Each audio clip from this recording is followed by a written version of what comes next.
మీరు ఎప్పుడైనా గమనించారో లేదో, ఒక్క శివలింగానికే ఒక ప్రత్యేకమైన గుర్తు ఒకటి ఉంటుంది.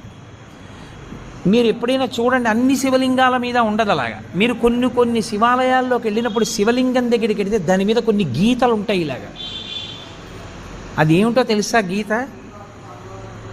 అలా గీత ఎందుకు ఉంటుందో తెలుసా ఎవరికైనా? అలా గీత ఉంటే దాన్ని బ్రహ్మసూత్రము అని పిలుస్తారు. అలా గీత ఉంది అంటే నీ అదృష్టం పండి నువ్వు అక్కడికి వెళ్ళావని గుర్తు. 1000 మాటలు ఓ శివాలయంలోకి వెడితే నీకు ఎంత ఫలితమో, అలా గీతలు ఉన్నటువంటి శివలింగం ఉన్న గుళ్ళోకి వెడితే అంత ఫలితం. విశేషమైన ఆరాధనీయమో అని గుర్తు. అలాంటి శివలింగం ఉన్న గుడిలోకి వెడితే తప్పకుండా మీరు మీ ద్రవ్యాన్నో, మీ బలాన్నో, మీ సంపత్తినో, మీ పాటనో, మీ పద్యాన్నో, మీ కష్టాన్నో అక్కడ వినియోగించాలి. శివలింగం